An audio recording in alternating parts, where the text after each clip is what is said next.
Okay okay right. પછી બીજી કોઈ બાબત? કેમ એને રુદનની દિવાલ કહેવામાં આવે છે? રુદન એટલે શું? રડવું. બરાબર. હા, કોણ રડે છે ત્યાં ગાડી? હા, યહૂદીઓ રડે છે. પછી બીજું કઈ? આ જે ગઈકાલે આપણને ભાઈએ પેલા મેપમાં સમજણ આપી હતી, પેનોરોમિક વ્યૂ ઉપર, યાદ છે? એની પાસે જે બુક હતી મેપમાં સમજણ આપી હતી. હેરોદે એ પ્લેટફોર્મ આખું તૈયાર કર્યું, બરાબર, પૂરણ કરીને, રાઈટ. અને પૂરણ કરવું એટલે શું? દિવાલ હોય એની અંદરની સાઈડે પૂરણ થાય તો બહારની સાઈડે એને ટકાઈ રાખવા માટે ખબર છે પેલા આડા પિલ્લર જેવું ભરવામાં આવે, સપોર્ટ, કે અંદરનો ભાગ ઢળી ના પડે બહારની સાઈડે. આ રુદનની દિવાલ એ પૂરણની દિવાલ છે કે એ પ્લેટફોર્મ ઊંચું હતું અને આ બાજુ બહારનો ભાગ નીચો હતો. એટલે જ્યારે પહેલી વખત નબુખાદનેસ્સારે પણ જ્યારે યરુશલેમ મંદિરનો નાશ કર્યો ત્યારે એ પૂરણની દિવાલ હતી એટલે ધ્યાનમાં આવી નહીં. બાકી આગળની સાઈડની જે 3 સાઈડની દિવાલ હતી એ દેખીતી દિવાલ હતી. જે દિવાલ એ મંદિરનો કોટ પણ હતો અને શહેરનો કોટ પણ હતો. એ 3 ભાગ, 2 ભાગ બાજુની દિવાલ, જે કોર્નર જે છે, જેને આપણે જોતા હતા, અલ અસ્કા મોસ્કની વાત કરી હતી, કે જે કિનારે અલ અસ્કા એટલે કે કિનારા પર આવેલી મસ્જિદ, એજ પર આવેલી મસ્જિદ, બરાબર, જેને આપણે ગઈકાલે ક્યાંથી જોતા હતા?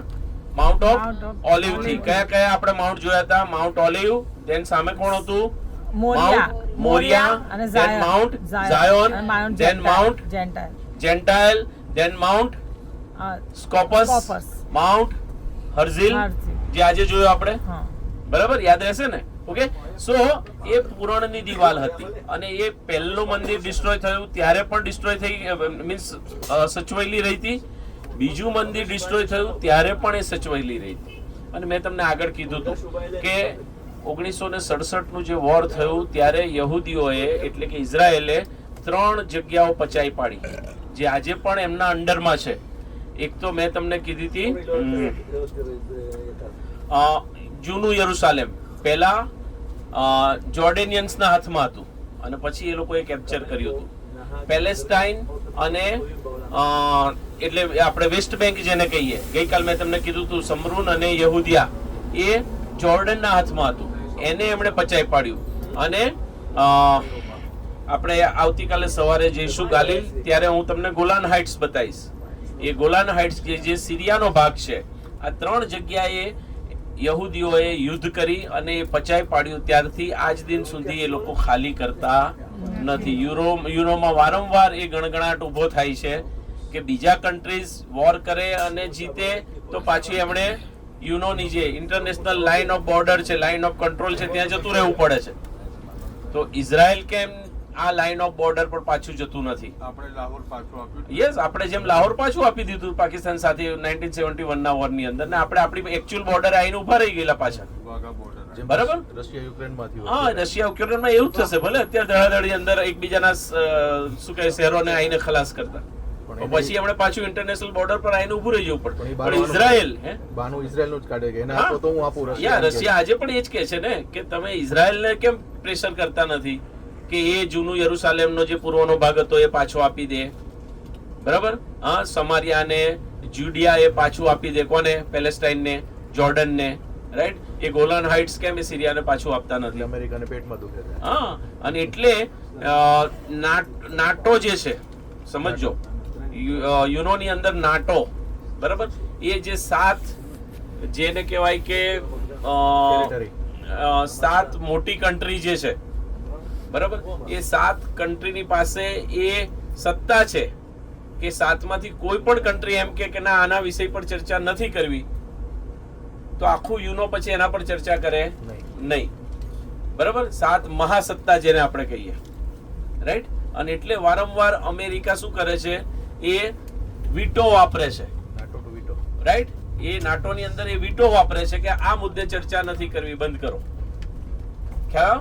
અને જ્યારે ઓબામા, રાઈટ, પ્રેસિડેન્ટ હતા, બરાક ઓબામા, ત્યારે એમણે વીટો નહોતો વાપર્યો, પણ અમેરિકા ગેરહાજર રહેલું, અમેરિકા ગેરહાજર રહેલું, અને એટલે એમની સત્તા રાતોરાત શું થઈ ગઈ હતી? તમે સમજી શકો છો અમેરિકાની અંદર યહૂદી લોબી કેટલી સ્ટ્રોંગ છે એ તમે એના પરથી સમજી શકો છો. જ્યારે અત્યારના જે પ્રેસિડેન્ટ છે અમેરિકાના, શું નામ? Donald Trump. એ પહેલી વખત જ્યારે ચૂંટાયા એ મિરેકલી ચૂંટાયેલા. કેમ? કારણ કે એની સામે કોણ હતું ખ્યાલ છે? હિલેરી ક્લિન્ટન હતી. હિલેરી ક્લિન્ટન હતી અને પૂરી શક્યતા હતી, 99% લોકો એમ જ કહેતા હતા કે હિલેરી ક્લિન્ટન પ્રેસિડેન્ટ બનશે ને બનશે. અને ડોનાલ્ડ ટ્રમ્પે છેલ્લા દિવસે છેલ્લી ક્ષણોની અંદર બિગ શોટ માર્યો હતો, અને તો એ હતો કે હું યરુસાલેમને કેપિટલ જાહેર કરીશ. યાદ આવે છે? હા, એ પહેલા રાજધાની કેપિટલ એ તેલ અલીમાં બધાની શું કહેવાય એમ્બેસી હતી બધી કન્ટ્રીની, અને એણે લોલીપોપ લબડાઈ ડોનાલ્ડ ટ્રમ્પે, રાઈટ? અને જે સાર્થક નીવડી, અને એટલે યહૂદીઓએ ત્યાં એટલી અને મદદ કરી એટલે એના તરફી વોટિંગ થયું કે જેથી રાતોરાત ડોનાલ્ડ ટ્રમ્પ એ શું થઈ ગયો? યુએસ નો પ્રેસિડેન્ટ થઈ ગયો. અને એણે પછી એ કામ કર્યું બી ખરું કે એણે તેલ અલુથી બધી એમ્બેસી ક્યાં ખસેડાવડાઈ? યરુસાલેમની અંદર, કે જેથી જે મુદ્દો પેલો વારંવાર યુનોમાં દોડતો હતો કે તમે અડધું યરુસાલેમ જે જોર્ડનનું એ છે તમે પાછું આપો, એ મુદ્દો ત્યાં શું થઈ ગયો? પૂરો થઈ ગયો. બરાબર. બીજો મુદ્દો શું થયો? આ લોકોએ હળી કરી. કોણે? હમણાં 2023 7મી ઓક્ટોબરે કોણે હળી કરી? ગાઝાએ. બરાબર. તમે ન્યુયોર્ક ટાઈમ્સ વાંચો તો એની અંદર કહે છે 1 વર્ષ પહેલા ઇન્ટેલિજન્સે કહી દીધું હતું કે કંઈક સળવળી રહ્યું છે, કંઈક મોટી ઘટના બનવાની છે, રાઈટ? તેમ છતાંય આ લોકો ચૂપ રહ્યા, ઘાટ ઘડ્યો. પેલા લોકોએ જેવું છમકલું કર્યું, નો ડાઉટ છમકલું તો ના જ કહેવાય, 1300 જેટલા યહૂદીઓ એની અંદર કચ્ચર ઘાણ નીકળી ગયો, પણ પછી એમનો તો કચ્ચર ઘાણ કાઢી નાખ્યો ના લોકો. કેમ? કારણ કે ગાઝાને તમે જુઓ, સેનિટેશન થી માંડી, પાણીથી માંડીને, ઇલેક્ટ્રિક થી માંડી અને એજ્યુકેશન થી માંડીને બધી વ્યવસ્થા ઇઝરાયલ પૂરું કરતું હતું. બરાબર. એમ છતાં એ લોકોએ પીઠ પાછળ ઘા કર્યો, એટલે હમણાં શું કર્યું? આખો ઉજ્જડ વરંડો કરી નાખ્યો એને. બરાબર. એટલે હવે બધાનું ધ્યાન ક્યાંથી હટી ગયું? સમરૂન અને યહૂદિયા પરથી ધ્યાન હટી ગયું, વેસ્ટ બેંક ઉપરથી ધ્યાન હટી ગયું. ધ્યાન ક્યાં કોન્સન્ટ્રેટ થઈ ગયું? ગાઝા પર, કે ભાઈ ગાઝામાં તો જીવવા દો, ગાઝામાં તો જીવવા દો, રાઈટ? અને એટલે ડોનાલ્ડ ટ્રમ્પે ફરી પાછો એક શોટ માર્યો કે ગાઝાને તો એની ભૂમિ અમે કેપ્ચર કરીશું અને ત્યાં હાઈ રાઇઝ બિલ્ડિંગ બનાવીશું.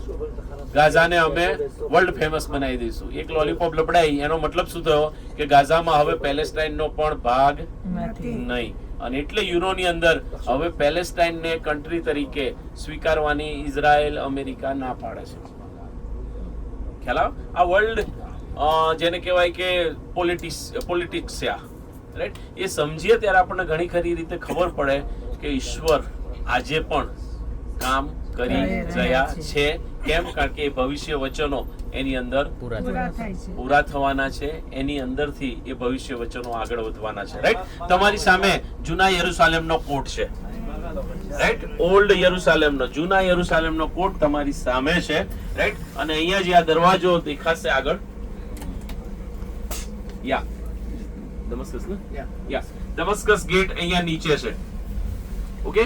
આજની તારીખમાં પહેલા 12 દરવાજા હતા, ઓકે, જૂના યરુસાલેમને. પણ તમને ખબર છે સલ્તનતો બદલાતી ગઈ, સમયો બદલાતા ગયા, એમાંનો એક દરવાજો દમસ્કસ ગેટ એ તમારી સામે જઈ રહ્યો છે. ઓકે. બીજું, અહીંથી એક ફાંટો અંદર જશે, એ ફાંટો આગળ જાય ત્યારે ત્યાં ગાર્ડન ટોમ આવે છે, પ્રભુ ઈસુ ખ્રિસ્તની ખુલ્લી કબર. પણ ક્રિસમસના ટાઈમમાં એ લોકોને વેકેશન હોય છે, એ બ્રિટિશ હુકુમતની અંદર છે, અને એટલે અત્યારે એ બંધ છે. બાકી આપણે ત્યાં ચોક્કસ વિઝિટ કરત. આ ખાંચો જે અંદર જાય છે એ આગળ તમને ગાર્ડન ટોમે લઈ જાય, બરોબર? પણ આપણે ત્યાં જઈ શકતા નથી કારણ કે વેકેશન છે. વિથ વોટર, યા I already told them. Anjuben ચલાશે ને? હા.